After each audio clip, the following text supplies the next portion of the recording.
31페이지 소화흡수 장애 간의 이제 문제인 거죠. 그래서 간장에도 여러분 기출 문제를 보시면 굉장히 문제가 많습니다. 거의 19문제가 간 질환이에요. 그래서 간도 매 일상생활에서 물론 간이 나쁘면 안 되겠지만 간 질환자들이 생각보다 많거든요. 그래서 빈도가 조금 높습니다. 물론 소화성 궤양도 많이 있고요. 그래서 그런 데가 높으니까 출제 빈도가 높다 이렇게 보시면 되고요.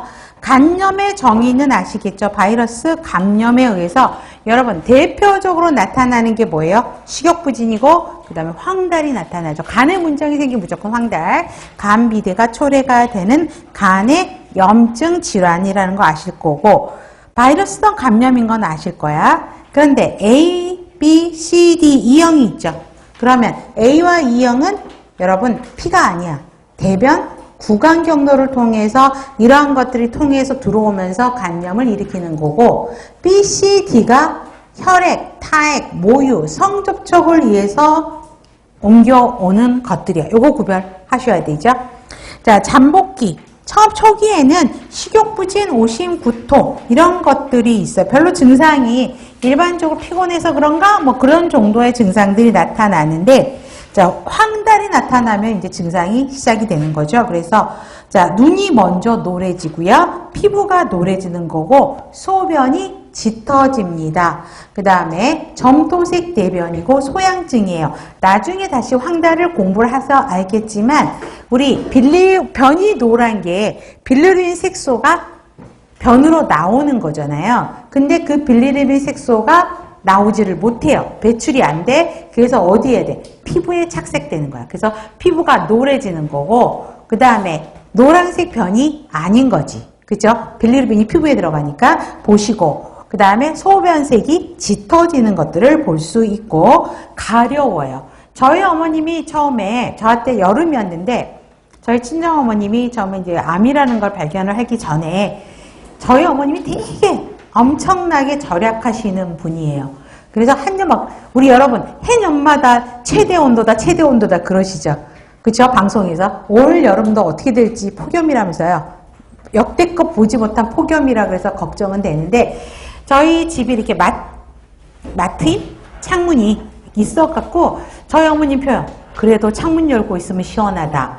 내가 혼자 있을 때는 에어컨 틀기가 그렇다라고 하시면서 아끼셨던 분이세요. 근데 하루 전화가 와요 저한테. 정아야 온몸이 간지러워 죽겠어 이러시는 거예요. 그래서 저는 여러분 참 이게 미련한 사람들이에요. 바로 옆에 환자를 직접 보지 않으니까 전화로 들었을 때는 아 노인네가 그쵸 에어컨 사라고 하니까 사지도 않고 저렇게 하고 피부에 막 땀나고 하니까 습진 차가지고 저렇게 간지럽구나.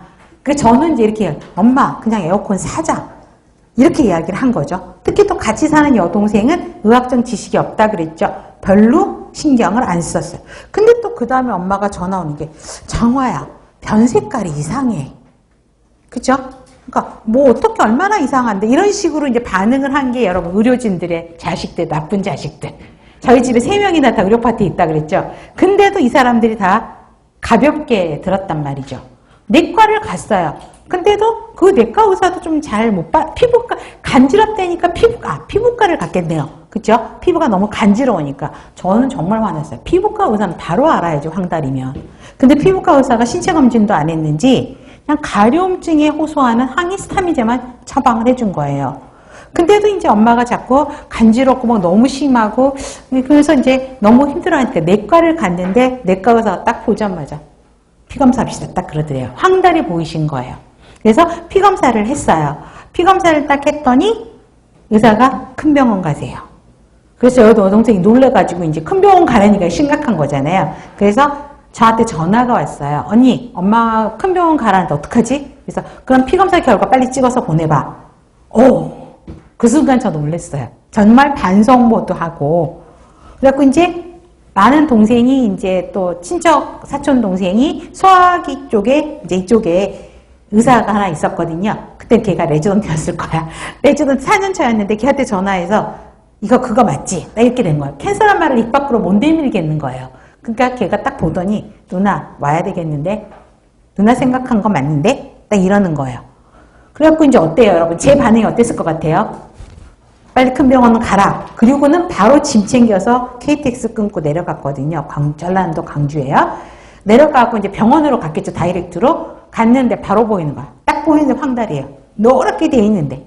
그러니까 여기 여동생은 여동생대로 이제 제 눈치, 오빠, 자기 이제 제가 제일 큰이고 밑에 남동생 둘이 있는데 남동생 오빠, 걔 입장에서 오빠들 눈치를 보면서 어떻게 내가 진작 발견했어야 되는데 막 이러면서 눈치 보고 있는 거예요. 당연히 모를 수 있죠. 근데 저는 저대로 막 속상하고 남동생은 내과 쪽은 아니고 수학과 쪽이었거든요. 성사청소년. 그러니까 얘도 이제 별로 황달에 뭐 신경도 못 쓰고 그런 데 보니까 다들 아무런 다 자기